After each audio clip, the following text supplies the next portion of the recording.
Bismillahirrahmanirrahim. Assalamualaikum warahmatullahi wabarakatuh. Alhamdulillah.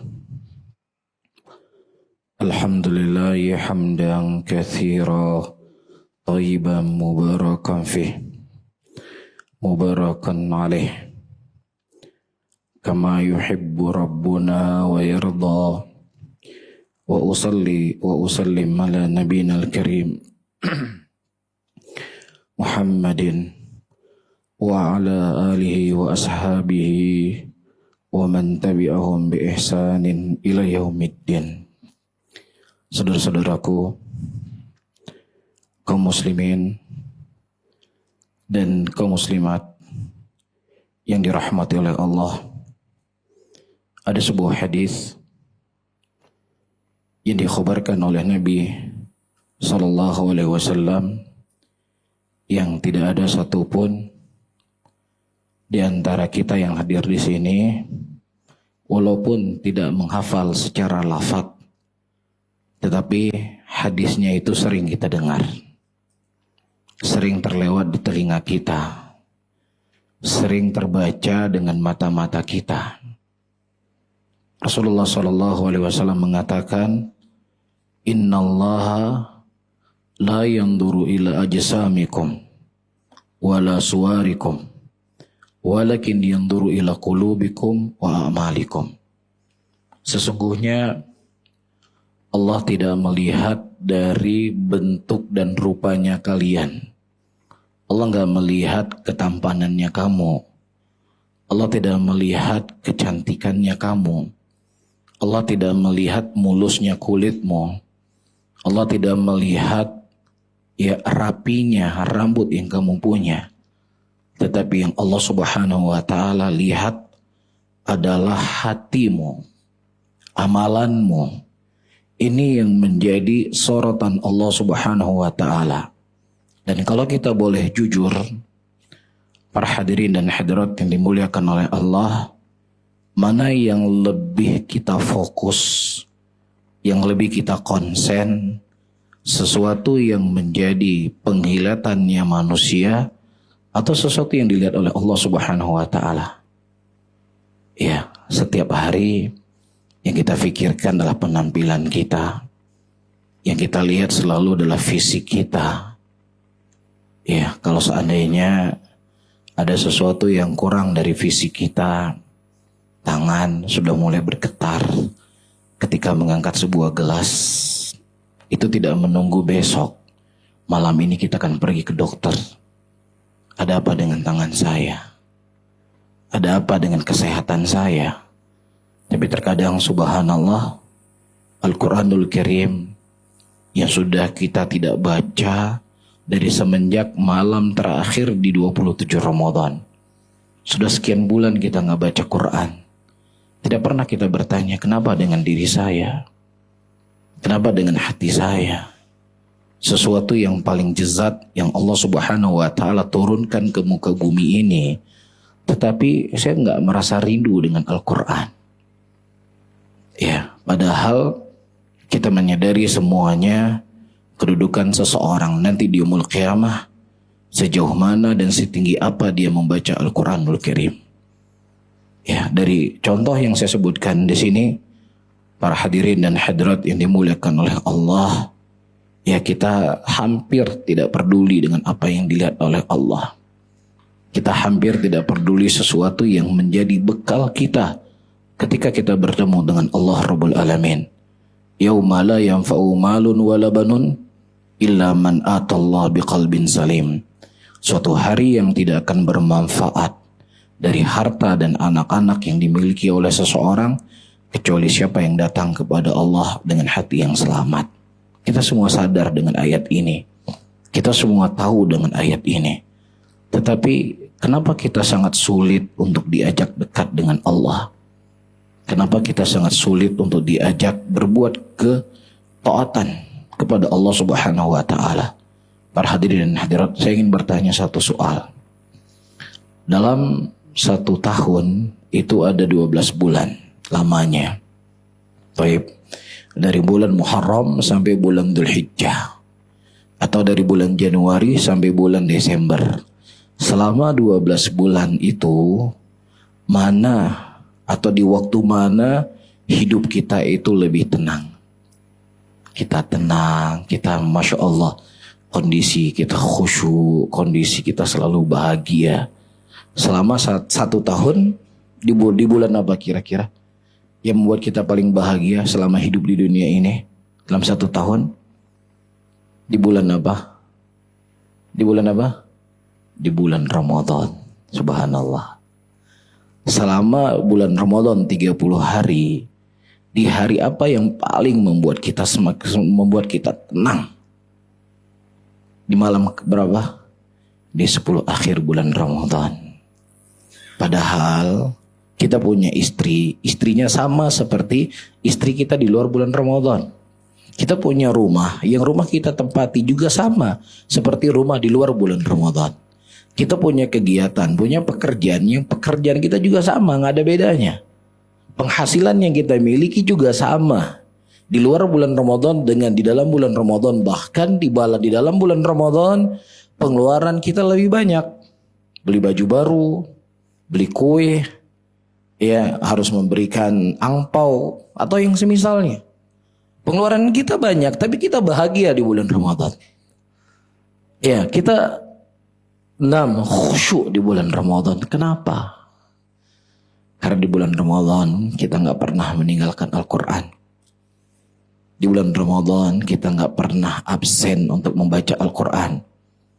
Di bulan Ramadan kita nggak pernah absen untuk sholat malam. Di bulan Ramadan kita nggak melihat sesuatu yang dibenci oleh Allah. Di bulan Ramadan kita nggak berbicara sesuatu yang tidak disukai oleh Allah Subhanahu wa Ta'ala. Ini sebenarnya kunci kebahagiaan dan kesuksesan seorang hamba. Ya, nah ini menunjukkan kepada kita para hadirin, tingkat kebahagiaan seseorang itu bukan berapa banyak harta yang dia punya. Tingkat kebahagiaan dan kesuksesan seseorang bukan berapa tinggi jabatan yang dia miliki. Tapi kesuksesan seorang hamba, kebahagiaan seorang hamba, sejauh mana dia bisa dekat dengan Allah Subhanahu wa Ta'ala. Sejauh mana ibadah itu menjadi sesuatu yang dia rindukan.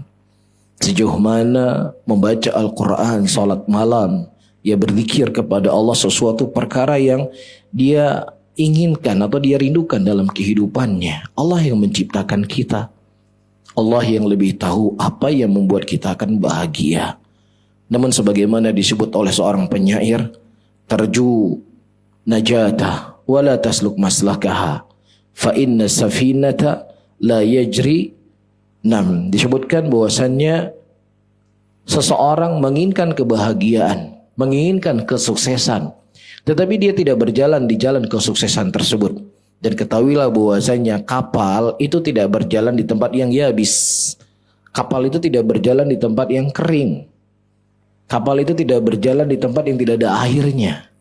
Manusia tahu bahwasanya sumber kebahagiaan dia itu ada pada agama Allah. Dia tahu sumber kebahagiaan hatinya ketika dia membingkai hidupnya dengan ketaatan kepada Allah Subhanahu wa Ta'ala. Oleh karena itu, para hadirin dan hadirat yang dimuliakan oleh Allah, para sahabat Rasulullah SAW yang mereka adalah orang-orang yang sudah dijamin dengan kesuksesan. Mereka orang-orang yang telah dikhabarkan oleh Nabi SAW sebagai penghuni surga. Tetapi bersamaan dengan itu, tidak ada sesuatu yang paling berat menjadi beban dalam hidup mereka. Apakah saya bisa selamat? Apakah saya bisa sukses? Dan apa jalan kesuksesan yang harus saya tempuh? Disebutkan dalam sebuah hadis ya, yang dikeluarkan oleh Imam Ahmad di dalam musnadnya dengan sanad yang hasan. Dari Utsman bin Affan radhiyallahu taala anhu, beliau mengatakan, bainama ana jalisun fi dhilli, pada suatu hari aku duduk di sebuah tempat yang dinaungi dengan sebuah tempat. Marra alayya Umaru, tiba-tiba Umar bin Khattab radhiyallahu taala anhu melewati aku, fasallama alayya. Yang kemudian Umar bin Khattab memberikan salam kepadaku, falam ash'ur annahu marra wa la sallama. Dan aku tidak menyadari kalau seandainya Umar bin Khattab melewati aku dan memberikan salam kepadaku. hatta dakhala ala Abi Bakar faqala lahu ma yu'jibuka anni marartu ala Uthman fasalamtu alaihi falam yarudda alayya salam. Nah kemudian Umar bin Khattab mengadu kepada Abu Bakar Siddiq radhiyallahu taala anhu. Tadi saya melewati si Utsman bin Affan, tiba-tiba dia nggak menjawab salam saya. Kenapa ini dengan Utsman? Nah di sini para hadirin dan hadirat yang dimuliakan oleh Allah, Umar bin Khattab radhiyallahu taala anhu, beliau tidak terburu-buru untuk menghukumi Utsman bin Affan tidak menjawab salam kepada beliau, tapi beliau ingin mencari tahu apa sebabnya. Dan inilah yang harus kita bekali, yang harus kita bingkai dalam kehidupan kita ketika kita melihat sesuatu yang tidak baik dari saudara kita. Yang harus kita kedepankan adalah husnudzonnya dulu. Kita harus mengedepankan prasangka dulu yang baik kepadanya. Jangan terburu-buru mengatakan, alah baru sedikit punya harta udah sombong, baru sedikit punya jabatan udah sombong, kita salam nggak mau dijawab. Ini kan terlalu terburu-buru. Tunggu dulu. Mungkin ada sesuatu yang terjadi pada dirinya, dan inilah cara dan metode Nabi kita Muhammad sallallahu alaihi wasallam dalam kesehariannya beliau. Pada waktu itu ada sebagian sahabat Rasulullah mendatangi Nabi dan mengadu kepada Nabi Muhammad bahwasannya ada imam yang setiap kali dia sholat dia selalu membaca Qulhuwallahu ahad. Qulhuwallahu ahad itu yang dibaca setiap dia membaca ayat di dalam Al-Quranul Karim. Nabi kita sallallahu alaihi wasallam adalah manusia yang diturunkan wahyu kepada beliau. Kan begitu? Tetapi Nabi kita sallallahu alaihi wasallam tidak terburu-buru menghukumi sesuatu. Beliau mengirim para sahabatnya dan mengatakan kepada sahabatnya tersebut, tolong tanyakan sama dia, kenapa dia selalu membaca Qulhuwallahu ahad setiap dia dalam setiap sholatnya. Kemudian ketika dikhabarkan bahwasanya dia membaca Qulhuwallahu ahad karena dia mencintai ayat ini, karena di dalamnya ada tauhid kepada Allah Subhanahu wa taala. Kemudian diadukan kepada Nabi Muhammad sallallahu alaihi wasallam, dan kemudian Rasulullah sallallahu alaihi wasallam mengatakan sesungguhnya Allah Subhanahu wa taala mencintai fulan tersebut karena dia mencintai ayat tersebut. Subhanallah. Iya, nah kalau kita pikir dengan pandangan kita terburu-buru, kita dosa yang gak dapat. Makanya kata sebagian para ulama salaf, iyyaka bil kalam. Hati-hati kamu dengan sebuah ucapan. Apabila engkau benar, engkau enggak mendapat pahala. Kalau seandainya engkau salah, engkau berdosa. Apa itu? Su'udzon li akhik. Berprasangka jelek kepada saudaramu. Benarnya enggak dapat pahala, salahnya berdosa. Kan begitu? Iya. Jadi pada waktu itu juga ada kisah kepada ibu-ibu. Ada seorang wanita, dia mengadu kepada Nabi Muhammad SAW kalau suaminya ini suka memukul dia kalau dia sedang sholat. Iya. Kemudian suaminya ini selalu membatalkan puasa istrinya. Kira-kira ibu-ibu ya, dicurhatin oleh ibu-ibu yang lainnya. Tahu ya dicurhatin? Diceritakan. Bu, suami saya ini kalau saya setiap saya sholat saya dipukul. Ibu-ibu kan kalau sudah bicara pelan, itu udah penting itu. Tahu nggak? Saya pengen begitu. Kan begitu ibu-ibu ya. Ini suami saya setiap saya sholat dipukul saya. Iya, setiap saya berpuasa dia batalkan puasa saya. Ini kan kedengarannya, ini suaminya seperti apa? Monster ini. Ini manusia atau bukan manusia? Masa istrinya dipukul sedang sholat? Ya masa istrinya sedang beribadah kepada Allah dibatalkan puasanya? Kemudian didudukan oleh Nabi SAW. Nabi gak buru-buru. Nabi SAW bertanya kepada suaminya, wahai fulan, kenapa engkau pukul istri engkau ketika dia sholat?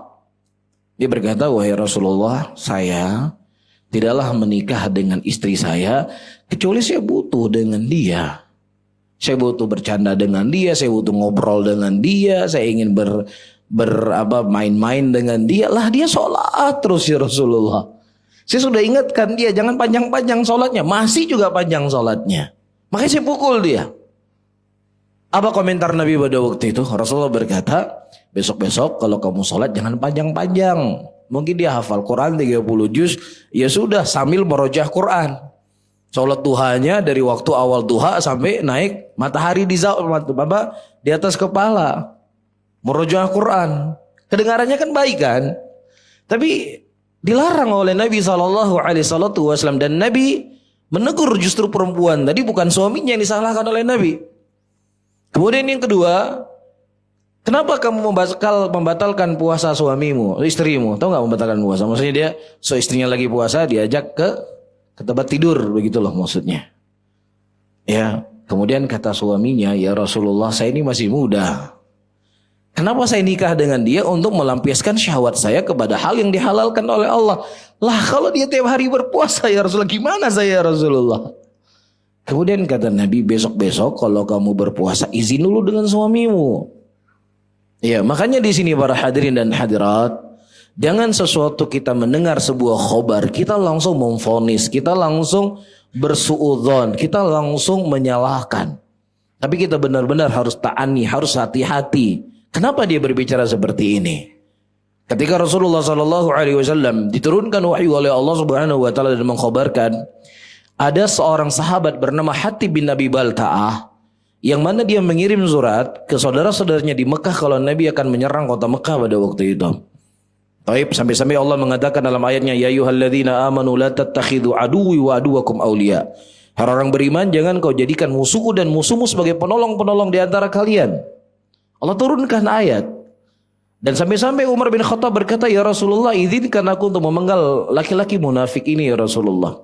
Kemudian Nabi berkata kepada Hatib, ya Hatib, mahamalaka ala hadza ya Hatib, apa yang mendorong engkau mengirim surat ke saudaramu di Mekah? Kenapa? Ditanya alasannya. Ya, alasan Hatib bukan karena dia cinta kepada kekafiran dan benci kepada keislaman, tidak. Alasannya Hatib, saya punya saudara di sana, saya punya harta, saya khawatir dengan Rasulullah menyerang kota Mekah akan mengganggu harta dan keluarga saya. Salah. Tetapi kesalahannya tidak sampai mengeluarkan Hatib dari Islam. Iya, tidak sampai mengeluarkan beliau dari iman. Kecuali kalau seandainya Hatib ya mengirim surat sebagai bentuk kecintaan kepada kekufuran, mencintai orang kafir dan untuk mencelakakan umat Islam, maka ini bisa membatalkan keislaman seseorang. Jadi sebagaimana disebutkan dalam kitab Nawaqidul Islam, hal yang disepakati oleh para ulama, menolong orang-orang kafir untuk membantai muslimin inilah pembatal keislaman seseorang. Jelas ya, loyalitas dia dengan orang kafir itu lebih kuat daripada loyalitas dia kepada umat Islam. Nah, inilah akhlak yang mulia yang dimiliki oleh Nabi kita Muhammad sallallahu alaihi wasallam. Beliau tidak terburu-buru tetapi meng-cross check sesuatu perkara sampai jelas beritanya dan jelas kenyataannya apa yang terjadi. Kemudian wa aqbala huwa wa Abu Bakar fi wilayati Abi Bakar. Dan kemudian Umar dan Abu Bakar As-Siddiq radhiyallahu taala anhu menjumpai Utsman bin Affan. Ingin bertanya, hatta sallama alayya jami'an. Ya, Abu Bakar dan Umar memberikan salam kepada saya. Tsumma qala Abu Bakar, dan tentunya Utsman menjawab pada waktu itu. Kemudian Abu Bakar berkata, "Ja'ani akhuka Umar, telah datang saudaramu Umar kepadaku, fa dzakara annahu marra 'alaika fasallama falam tarudda alaihi salam." Dia mengkhabarkan kepadaku, engkau Umar bin Khattab memberikan salam kepadamu dan kau tidak menjawab salamnya. Famal ladzi hamalaka ala dzalik? Baik, apa yang mendorong kau wahai Utsman tidak menjawab salam saudaramu Umar bin Khattab? Baik, perhatikan apa yang dijawab oleh Utsman bin Affan radhiyallahu taala anhu. Wallahi ma sya'artu annaka mararta bi wala salamta. Demi Allah, aku tidak merasa, aku tidak sadar kalau engkau melewati aku dan memberikan salam kepadaku. Kemudian Abu Bakar Siddiq radhiyallahu taala berkata, sadaqa Utsman. Utsman itu benar. Jujur dia enggak bohong. Qad syaghalaka an dzalika amrun. Wahai Utsman, apakah ada yang membuat engkau tersibukkan? Ada sesuatu yang kau fikirkan sehingga engkau tidak sadar Utsman bin Affan radhiyallahu ta'ala Umar bin Khattab memberikan salam kepada engkau. Kemudian kata Utsman bin Affan, iya, ada yang sesuatu yang menjadi beban untuk aku. Ada sesuatu yang aku fikirkan sehingga aku tidak sadar dengan apa yang ada di lingkunganku.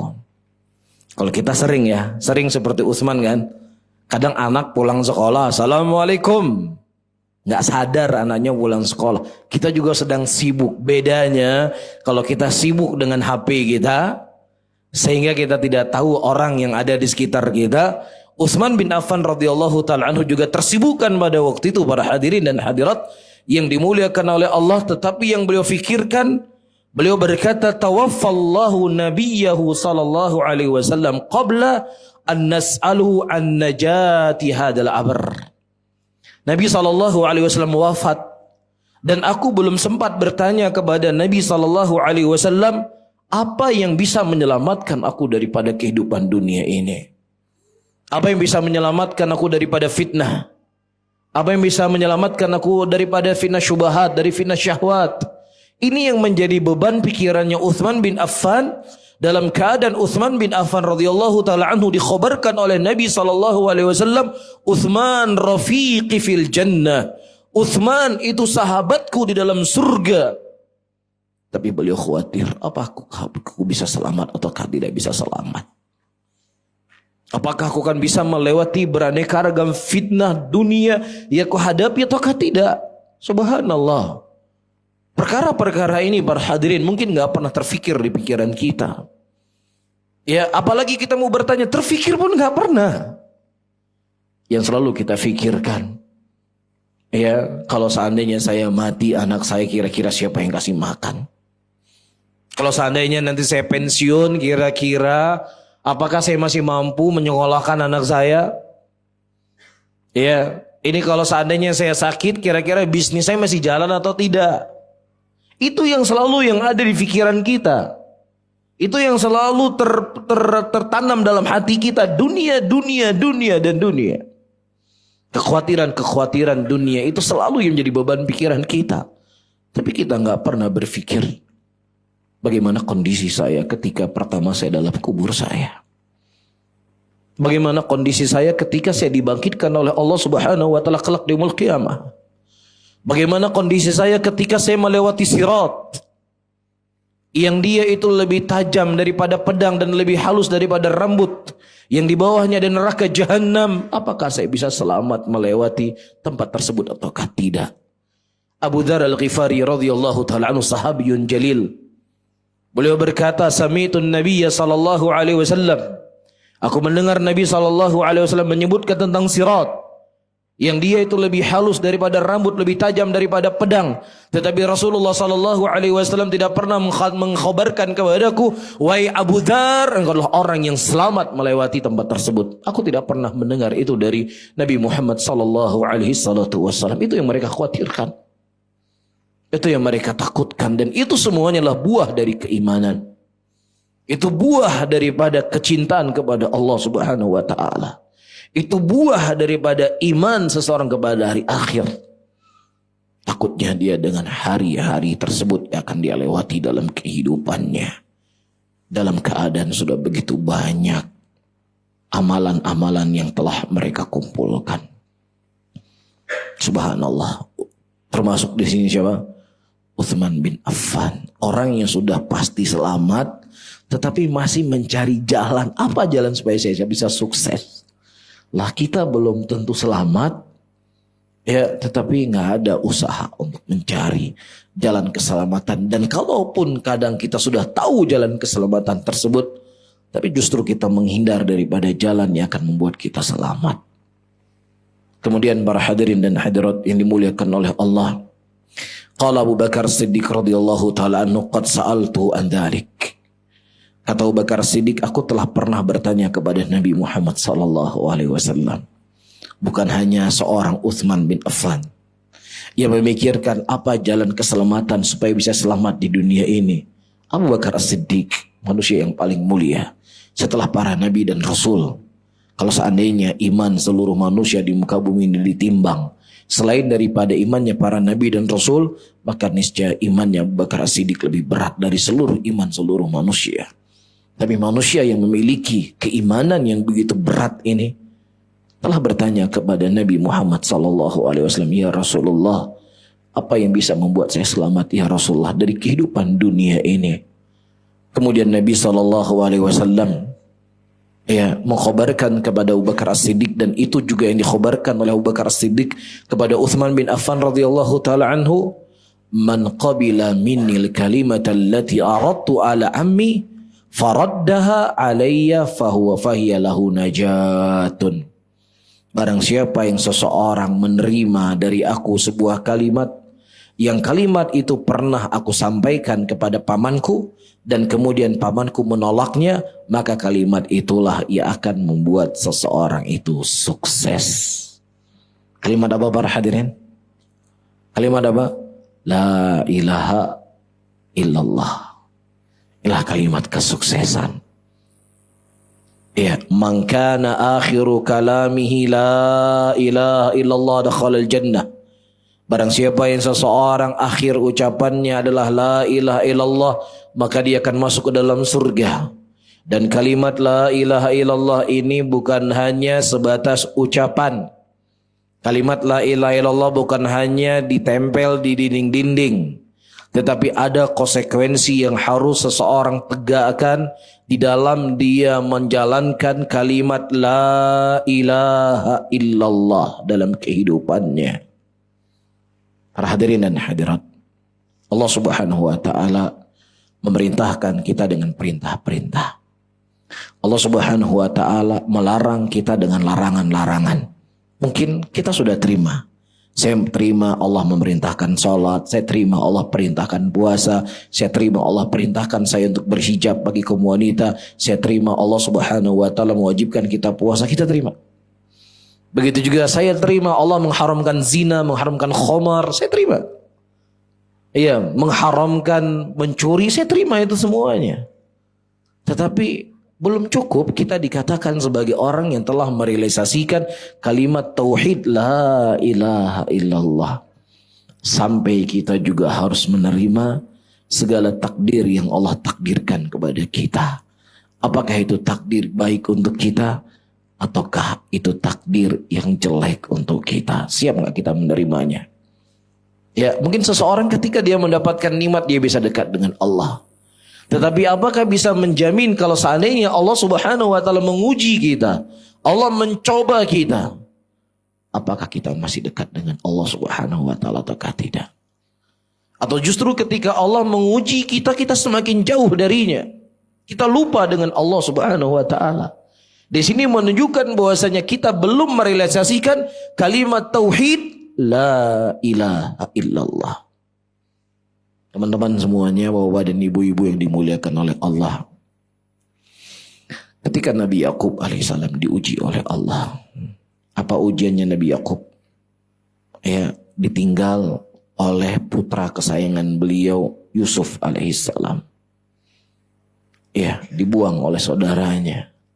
Sampai-sampai Nabi Yusuf alaihissalam matanya itu memutih. Karena sedih memikirkan putra kesayangan beliau. Dan itu mungkin juga bisa dirasakan oleh ibu-ibu dan bapak-bapak. Ibu-ibu kira-kira dan bapak-bapak, mana yang lebih siap? Diambil anaknya kita atau mobil kita diambil? Mana yang lebih siap? Lebih siap hilang mobil atau hilang anak? Hilang mobil. Hilang rumah lebih siap. Buktinya ada bapak-bapak yang dia siap jual rumahnya, jual mobilnya, semuanya dijual untuk pengobatan anaknya. Jadi bisa dibayangkan kan bagaimana sedihnya Nabi Yakub alaihissalam ketika beliau ditinggal oleh anak beliau Yusuf. Ya, kemudian ujian ini belum selesai, Yusuf belum diketemukan, tiba-tiba saudara Yusuf juga hilang pada waktu itu.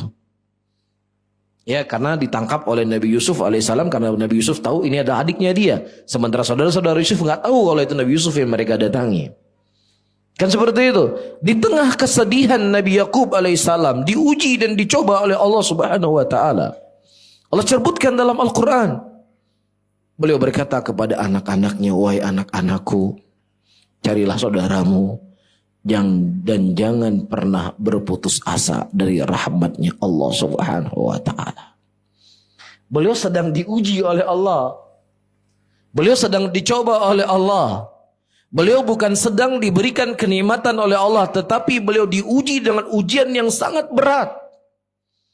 Tetapi beliau berkata, wahai anakku, jangan kau pernah berputus asa dari rahmatnya Allah Subhanahu wa taala.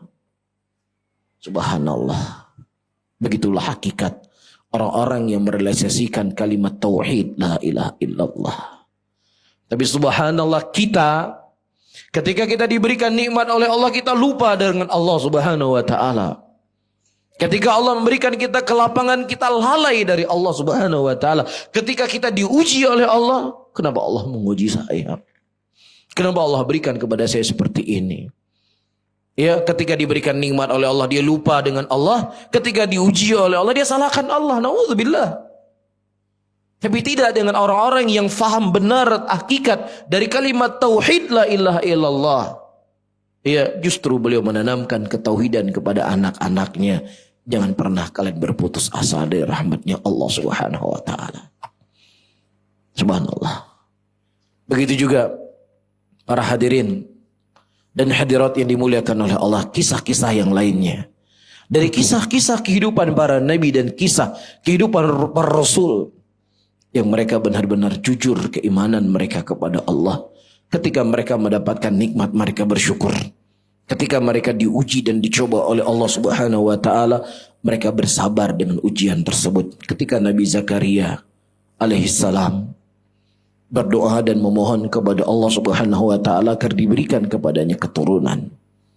Sampai-sampai Allah menceritakan dalam surat Maryam, ketika tulangnya sudah mulai melemah, rambutnya sudah mulai memutih, istrinya sudah mulai mandul.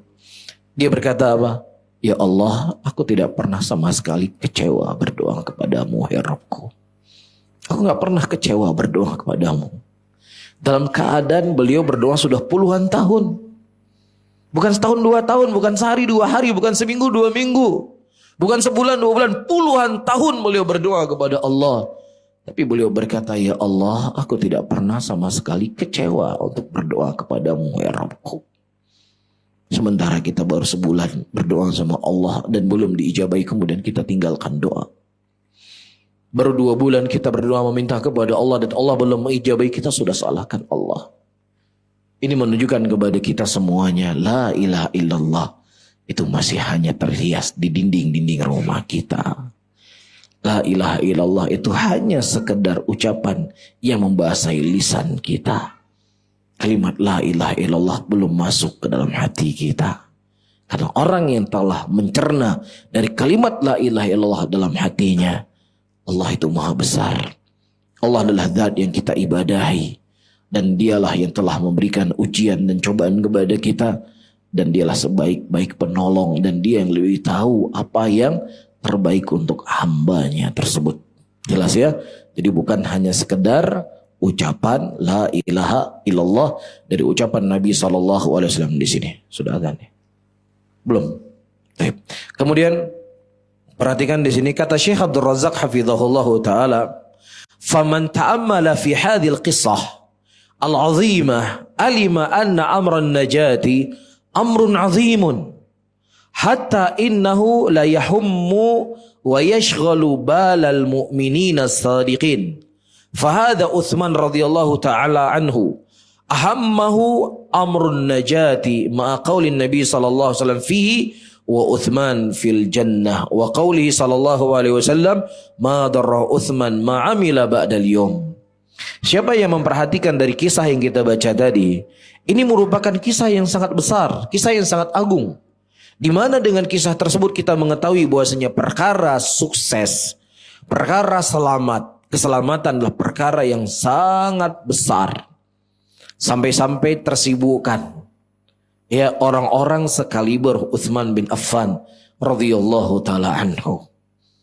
Ya, beliau tersibukkan sesuatu yang beliau nggak sadar karena beliau berpikir apa yang bisa menyelamatkan saya dari tempat ini. Ya, menyelamatkan saya dari kehidupan dunia yang sesaat.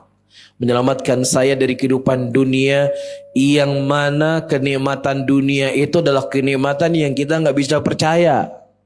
Itu disebutkan dari sebagian para ulama salaf. Jangan kalian terlalu percaya dengan dunia, fa inna dunya laisa bithiqah. Karena dunia itu nggak bisa kita percaya, dia nggak bisa kita jadikan pegangan. Ya, ada orang para hadirin dan hadirat yang dimuliakan oleh Allah, dia ingin mencapai sesuatu cita-cita. Dia berusaha menghabiskan hartanya, menghabiskan waktunya, pikirannya, semuanya telah dia kerahkan. Hari di mana dia menikmati kenikmatan tersebut, justru di situ dia meninggal. Kan kita dibohongin. Betul nggak? Ya, hari kita memetik hasil, di situ kita mati. atau hari di mana kita memetik hasil, di situ apa? Lepas dari genggaman kita. Iya, maka jangan terlalu percaya dengan dunia. Seseorang ketika mencari dunia ini, kalau seandainya saya bisa mendapatkan ini, maka saya akan berbuat ini dan ini. Ketika sesuatu itu telah dia dapatkan sesuai dengan apa yang dia inginkan, ternyata belum puas juga. Yang akhirnya para hadirin dan hadirat, dunia yang dia cari, kemudian dia nggak sempat menikmati dunia itu, udah nggak sempat. Ya, ketemu sama istri nggak sempat, ketemu main sama anak-anak apalagi. Menikmati makanan yang dia punya uang bisa beli makanan apa saja, itu pun nggak sempat. Jadi apa yang mau dicari dari dunia ini? Sama anak-anak ketemu sebulan sekali. Iya, sama istri ketemu seminggu sekali. Apa bahagianya hidup seperti ini? Gak ada kebahagiaan. Ya, dunia itu semakin kita cari dia semakin haus. Semakin kita kejar, dia akan semakin menjauh dari kita. Itu diibaratkan oleh para ulama. Ya, di antara para ulama ada yang mengibaratkan dunia itu seperti bayangan. Seperti bayangan kita sendiri. Kita kejar dia lari, ya, kita tinggalkan dia kejar kita. Itulah dunia. Maka kata beliau, jangan terlalu percaya sama dunia. Jangan terlalu percaya sama dunia. Karena dunia itu bukan tempat yang kita harus percaya. Betul nggak Bapak dan Ibu-Ibu? Kita nih dari muda nih bekerja kan. Bekerja. Masya Allah. Sudah umur 40 tahun atau 50 tahun. Terkumpullah semua apa yang kita cita-citakan dari dunia tadi. Umurnya sudah 50 tahun. Wah, saya ini mau makan steak nih. Steak Wagyu A9 misalnya. Steak yang termahal. Mau makan steak satu potong, udah sakit leher. Ya, udah naik asam uratnya, udah naik kolesterolnya. Ya, udah sakit lututnya. Betul nggak? Hah? Tadi sebelum kita punya uang, pingin makan, nggak punya uang, mahal misalnya. Sudah punya uang, nggak bisa makan lagi, sudah sakit. Subhanallah, begitulah dunia. Ya, makanya Nabi kita Muhammad SAW diwafatkan oleh Allah Subhanahu wa ta'ala. Kalau seandainya memang dunia ini yang terbaik buat beliau, beliau tidak akan diwafatkan. Beliau akan masih tinggal di dunia ini. Konteks saya berbicara bukan berarti kita nggak cari dunia ya. Bukan kita nggak cari nafkah. Bukan kita nggak cari rezeki. Jadi kita mengibaratkan dunia itu seperti minyak wangi. Minyak wangi dibutuhkan nggak oleh orang? Butuh dia pakai minyak wangi. Tapi kalau minyak wanginya ditelan, diminum, bisa keracunan dia, bisa mati. Minyak wangi diminum sama dia. Jelas ya? Nah, kemudian juga disebutkan teman-teman semuanya para hadirin dan hadirat dari Abdullah bin Rawahah, seorang sahabat Rasulullah sallallahu alaihi wasallam, annahu kana fi baiti wa inda zauji fabaka. Beliau pada suatu hari berada di rumah istrinya, ya, dalam keadaan dia menangis. Fasa'alathu malladhi abkaka. Kemudian istrinya bertanya kepadanya, wahai suamiku Abdullah bin Rawahah, sahabat Rasulullah, apa yang membuat engkau menangis? Apa yang membuat engkau menangis? Dia berkata, dzakartu qaulallahi azza wa jalla. Aku teringat dengan firman Allah Subhanahu wa taala, wa im minkum illa wariduha kana ala rabbika hatman maqdiyya. Tidak ada satupun di antara kalian, kata Allah, kecuali kalian akan melewati neraka. Siapapun. Rasulullah juga akan melewati neraka. Sirat, ya, di bawahnya adalah neraka Jahannam. Rasulullah melewati sirat. Maka kata Allah, tidak ada satupun di antara kalian semuanya manusia, kecuali kalian akan melewati neraka di bawah kalian. Dan itu adalah sebuah ketetapan Allah Subhanahu wa taala yang tidak akan bisa bergeser. Tsumma nunajjil ladzina taqaw. Dan kemudian kami menyelamatkan orang-orang yang beriman, orang-orang yang bertakwa, dan kemudian kami tinggalkan orang-orang yang berbuat kezaliman. Itu yang mereka pikirkan teman-teman semuanya. Itu yang terkadang membuat mereka nggak bisa tidur.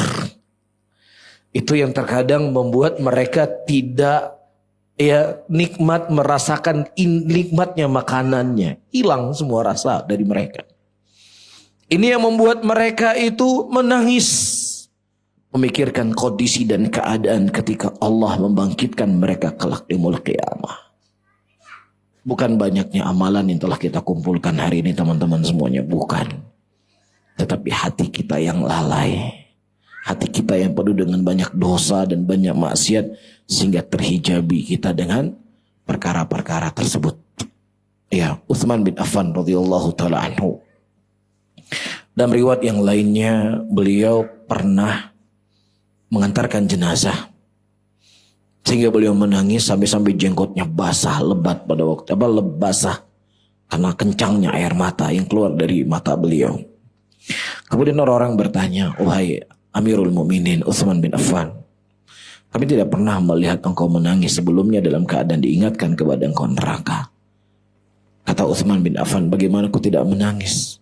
Aku pernah mendengar Nabi SAW berkata bahwasanya kubur ini merupakan awal dari kehidupan akhirat seseorang. Ketika dia selamat dari kubur ini, maka urusannya setelahnya akan mudah. Tapi kalau seandainya dia tidak selamat di kubur ini, maka urusan setelahnya itu akan sulit." Itu yang beliau pikirkan. Itu yang selalu beliau takutkan. Itu yang terkadang beliau tidak merasakan lezatnya makanan seperti yang saya sebutkan tadi. Ya, teman-teman semuanya, para hadirin dan hadirat, dunia inilah sesuatu yang sangat cepat perjalanannya. Sampai-sampai Nabi menggambarkan kehidupan kita di dunia ini seperti kita mau berjalan. Saya bahasakan dengan bahasa saya, kita berjalan dari Kuala Lumpur pergi ke Johor, yang kemudian kita beristirahat di rest area.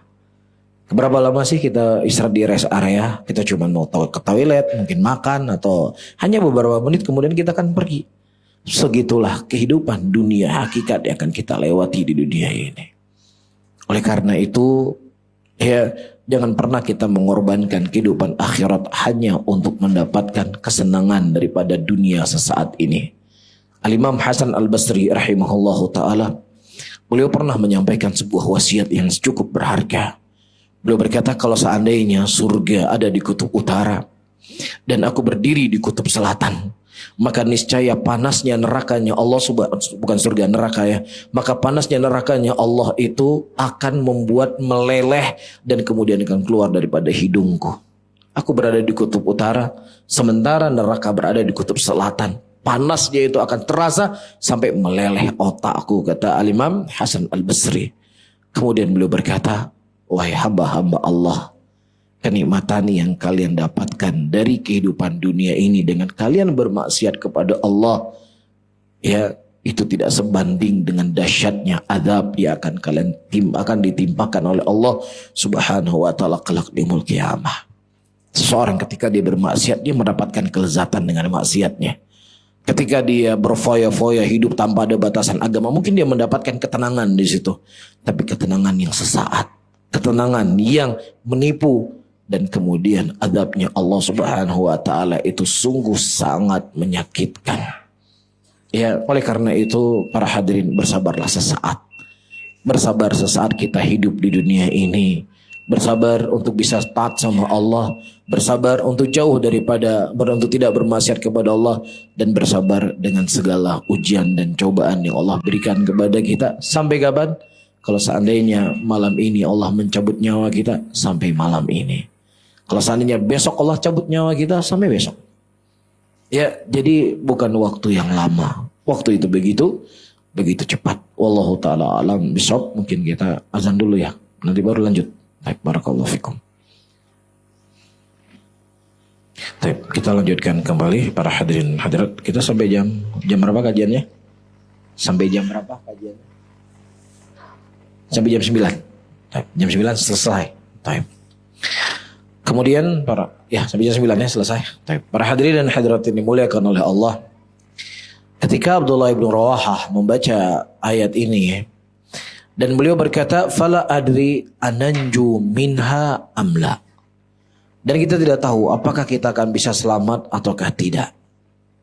Suatu hari, bapak dan ibu-ibu yang dimuliakan oleh Allah, Nabi SAW itu sedang duduk-duduk dengan sahabatnya. Tiba-tiba terdengar suara dentuman, suara keras. Rasulullah bertanya kepada sahabatnya, apa kalian tahu suara apa itu? Kemudian Rasulullah SAW mengatakan, itu adalah batu yang dilempar ke dalam surga 60 tahun yang lalu. Hari ini batu itu baru jatuh ke pangkalnya neraka.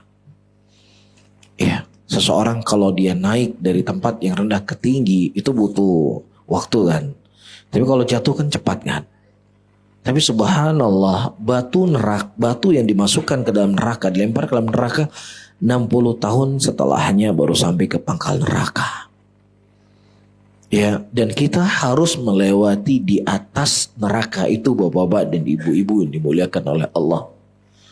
Yang kalau seandainya jalannya satu jengkal, kita akan sulit untuk melewati tempat tersebut. Ini sekarang jalannya itu lebih halus dari dambut. Dan dia lebih tajam daripada pedang. Dan di situ ada kalalip yang akan memancing kita untuk masuk ke dalam nerakanya Allah. Dan bersamaan dengan itu kita memikul dosa-dosa kita di atas pundak kita. Kira-kira bisa selamat kita di tempat tersebut? Ya, kalau seandainya itu dikhawatirkan oleh Abdullah ibn Rawahah, maka seharusnya orang-orang seperti kita yang masih banyak dosa, yang masih banyak maksiat, harus lebih kita khawatirkan pada diri kita sendiri. Oleh karena itu para hadirin dan hadirat, menangislah. Sebagaimana dikatakan oleh para ulama, kalau engkau tidak bisa menangis, paksa untuk menangis. Untuk memikirkan apa yang kau akan lewati dalam kehidupanmu. Karena akan tiba suatu saat air mata yang akan kau keluarkan di yaumul qiyamah tidak akan bermanfaat sama sekali. Nah, ketika air mata kita masih bermanfaat di hadapan Allah, ya, maka keluarkanlah air mata untuk menyesali dari dosa-dosa kita dan maksiat-maksiat kita, dan bermudah-mudahannya kita di dalam perintah yang Allah Subhanahu wa taala perintahkan kepada kita.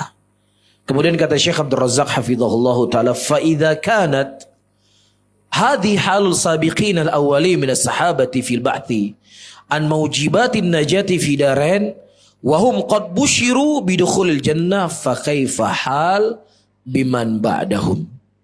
Kalau seandainya ini kondisi dan keadaan orang-orang terdahulu dari kalangan sahabat Rasulullah, mereka mencari sesuatu yang akan bisa menyelamatkan mereka dari dunia ini dan juga menyelamatkan mereka di kehidupan akhirat, dalam keadaan mereka telah dikhabarkan oleh Nabi SAW, ya, dengan dikhabarkan sebagai penghuni surga, maka bagaimana lagi dengan keadaan orang-orang setelah mereka?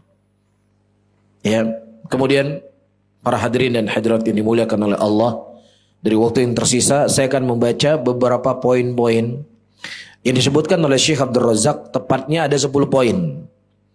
Ya, 10 poin yang akan membuat kita itu bisa sukses.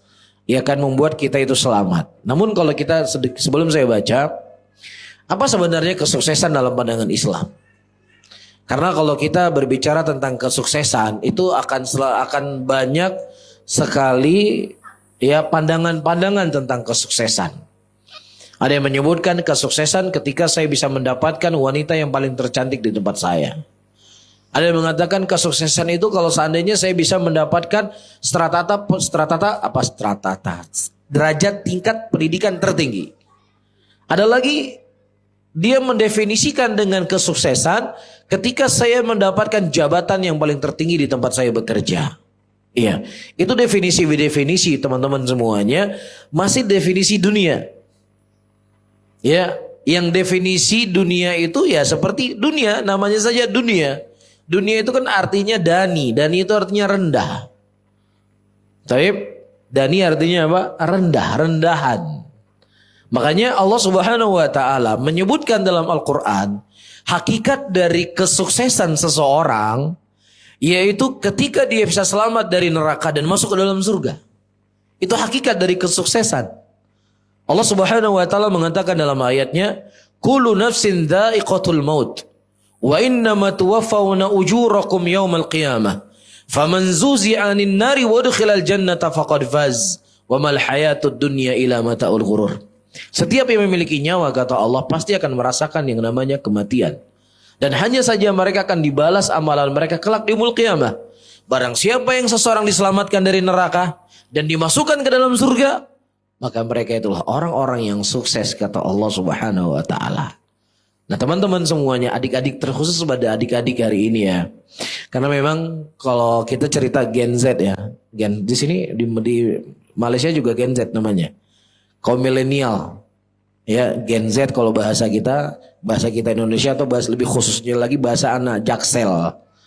Ya, jadi kalau bahasa anak Indonesia itu bahasa anak Jaksel itu bahasa paling gaul se-Indonesia. Ya, ada istilahnya Gen Z. Ya, nah kalian harus tahu bahwasanya orang-orang yang dididik oleh Nabi Muhammad SAW itu bukan hanya mereka jago sholat, bukan hanya mereka jago berpuasa, bukan hanya mereka jago sholat malam, tetapi didikan Nabi Muhammad SAW, para sahabatnya, mereka berhasil menjadi pemimpin-pemimpin yang memakmurkan rakyatnya, yang sepertiga dunia itu berada di bawah kaki mereka. Sepertiga dunia. Iya, di bawah kaki Umar bin Khattab radhiyallahu taala anhu. Iya, surga sudah dalam genggamannya, dunia berada di bawah kakinya. Iya, bahkan di zaman Utsman bin Affan radhiyallahu taala anhu menjadi khalifah. Di zamannya Utsman bin Affan menjadi khalifah, para hadirin dan hadirat, saking makmurnya negeri pada waktu itu, orang-orang harus keluar dari rumahnya untuk memanggil orang-orang, siapa yang mau menerima zakat, siapa yang mau menerima zakat. Sulit sekali mencari orang yang menerima zakat, tapi orang yang memberikan zakat lebih banyak. Ini hasil didikan siapa? Hasil didikan Nabi Muhammad SAW. 1 bulan musuh sebelum bertemu dengan para sahabat Nabi, mereka sudah ketakutan. Sukses. Akhirat dalam genggaman mereka, dunia berada di bawah kaki mereka. Baitul Maqdis, kalau kita berbicara secara hukum dunia ya hari ini, siapa yang akan mampu merebut Baitul Maqdis, siapa kira-kira? Iya, Baitul Maqdis dimiliki oleh Yahudi. Yang kita di sini mungkin di Indonesia, di Malaysia, Yahudi kan begitu kan? Tapi kalau kita di depan Yahudi, teman-teman kalau pernah ke Palestina, ya kita kan kalau ke Palestina kan visanya visa Israel kan, bukan Palestina yang ngeluarin visa, tapi Israel. Dan Aqsa itu dikuasai sama Yahudi, kan begitu? Itu ketemu kita sama tentara Yahudi, udah takut kita. Ngomongnya saja itu sudah udah gemetar. Depan Yahudi, ini kadang Yahudinya perempuan lagi, takut kita. Karena apa? Karena kita nggak punya kekuatan hari ini. Tapi subhanallah, dalam sejarah Umar bin Khattab radhiyallahu taala anhu di zaman kepemimpinannya beliau berhasil merebut Baitul Maqdis. Iya, dan kemudian beliau bertanya, siapa orang yang paling tinggi di negeri ini? Datangkan kepada saya. Bukan tentara, 1 balok. Pas apa? Pemimpin yang tertinggi. Kata Umar bin Khattab, cuci baju saya, jahit baju saya. Jadi sengaja Umar bin Khattab menghina si Yahudi ini, cuci bajunya. Kemudian kata Umar bin Khattab, nahnu qaumun azzanallahu bil Islam. Kami adalah kaum yang Allah Subhanahu wa taala muliakan kami dengan Islam. Kalau seandainya kita mencari kemuliaan selain daripada Islam, kita tidak akan pernah bisa menang. Kami berhasil merebut kalian, berhasil menguasai Aqsa, berhasil merebut Baitul Maqdis karena kuatnya kami berpegang di atas agama. Adik-adik semuanya, teman-teman semua, bapak dan ibu-ibu, tidak ada kekuatan umat Islam kecuali sejauh mana dia berpegang di atas agama Allah, berpegang di atas syariat Allah, berpegang di atas sunnah Nabi Muhammad sallallahu alaihi wasallam. Itulah kekuatan yang Allah berikan kepada mereka. Allah mengatakan dalam ayatnya, wa'adallahu alladhina amanu minkum wa amilus salihat la yastakhlifannahum fil ardi kama istakhlafal ladzina min qablihim.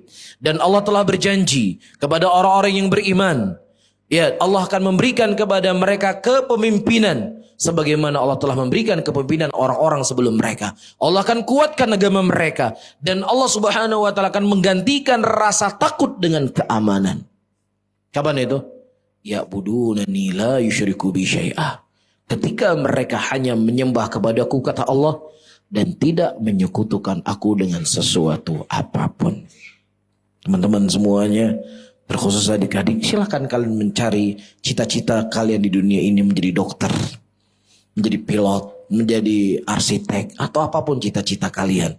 Tetapi kewajiban kita sebagai hamba Allah, mempelajari syariat Allah, mempelajari sunnah Nabi Muhammad, mempelajari Al-Quran, Ya, itu adalah kewajiban yang itu akan bisa membuat kebahagiaan dan kenikmatan yang Allah berikan kepada kita itu akan semakin nikmat. Ya, jadi ketika kita berbicara agama, ketika kita berbicara Islam, bukan berarti Islam dipisah antara dunia dengan agama. Silakan Anda mencari cita-cita Anda seperti yang saya sebutkan tadi, tetapi kewajiban kita sebagai seorang muslim untuk mengenal Allah, untuk mengenal Rasulullah sallallahu alaihi wasallam, untuk mengenal agama yang kita anut. Inilah sebuah kewajiban yang akan menjadi bekal ketika kita akan mati dan berpindah dari alam dunia ke alam barzah. Karena ketika kita berada di alam barzah, kita tidak ditanya X kuadrat kurang Y kuadrat berapa. Enggak ditanya itu. Ya, tidak ditanya hukum gravitasi bumi itu bagaimana. Enggak ditanya. Tapi yang akan ditanya oleh malaikat, man rabbuk wa ma nabiyuk wa ma dinuk. Siapa Tuhanmu, siapa nabimu, dan apa agamamu. Inilah bekal yang harus kita bekali. Maka kata Syekh di sini, sedikit saya baca, tinggal 2 menit ya. Disebutkan oleh Syekh di sini, fa'a'dhamu asbabin najati yaumal qiyamah bal la najata illa bihi tauhidullahi azza wa jalla wa ikhlasu dinul lahu wa taqaddam fil qisatil azimah as-sabiqa qaulin Nabi sallallahu alaihi wasallam ila akhirih. Kata Syekh Abdul Razak hafizahullahu taala, fa'a'dhamu asbab, sebab yang paling terbesar kesuksesan seseorang kelak di yaumul qiyamah, bahkan tidak ada kesuksesan yang lebih besar daripada ini, yaitu seseorang mentauhidkan Allah, mengesahkan Allah, dan mengikhlaskan ibadahnya hanya untuk Allah Rabbul Alamin. Al-Imam Ibnul Qayyim rahimahullah menyebutkan hakikat dari kekuatan seorang manusia tergantung kepada apa dia bergantung. Kalau seandainya dia bergantung kepada makhluk, maka kekuatannya sebesar makhluk itu tadi. Tapi kalau seandainya dia bergantung kepada Allah Rabbul Alamin, maka kekuatan dia sebesar kepada yang dia gantungkan. Ya, ini jalan keselamatan. Dan telah kita baca kisah tadi dari Nabi SAW, bahwasanya siapa yang seseorang menerima dariku sebuah kalimat, yang aku menyampaikan kalimat itu kepada pamanku, tapi pamanku menolaknya dan dia tidak mau mengucapkannya, yaitu kalimat la ilaha illallah. Kata Syekh Abdul Razak, wa laysal muradu ayyatalaffadha bihal insanu fahasab, wa innamal murad tahqiqu ma dalat alaihi min ikhlasid dini la lillah wa ifradihi bil ibadati. Dan bukanlah yang diinginkan dengan kalimat la ilaha illallah hanya sebatas dilafatkan, hanya sebatas diucapkan. Hanya saja kalimat itu akan bermanfaat dalam kehidupan seseorang di dunia dan kehidupan di akhiratnya ketika dia merealisasikan, dia mempraktekkan, dia mengamalkan kandungan dari kalimat tauhid itu sendiri dengan mengikhlaskan agama hanya untuk Allah dan mengesahkan Allah Subhanahu wa taala di dalam ibadahnya. Itulah kekuatan yang dimiliki oleh para sahabat Nabi SAW, yang mana musuh-musuh Allah 1 bulan perjalanan mereka ketakutan. Bahkan disebutkan dalam sejarah teman-teman semuanya, ya, ketika kapal-kapal umat Islam melewati negeri-negeri Eropa pada waktu itu, mereka menghentikan lonceng gereja mereka, nggak berani menghidupkan lonceng gereja karena takut dan segan kepada para sahabat Nabi SAW. Apa yang mereka miliki? Ya, mereka miliki seperti yang Allah khabarkan dalam Al-Quran, sanulqi fi qulubil ladzina kafaru ar-ra'b bima asyraku billah ma lam yunazzil bihi sultana. Dan kami tanamkan di hati orang-orang kafir tadi ketakutan, keseganan kepada orang-orang mukminin, kepada para sahabat Nabi SAW, dikarenakan kesyirikan yang dilakukan oleh orang-orang kafir dan ketauhidan yang dipegang oleh mukminin. Ini menjadi sebab takutnya orang-orang kafir kepada umat Islam. Imam Malik rahimahullah, saya tutup kajian di malam hari ini, berkata, tidak akan terperbaiki umat ini kecuali apa yang telah terperbaiki umat yang lalu. Dengan apa Rasulullah memperbaiki umat ini? Rasulullah memperbaiki umat ini dengan Al-Quran, dengan sunnah Nabi Muhammad sallallahu alaihi wasallam.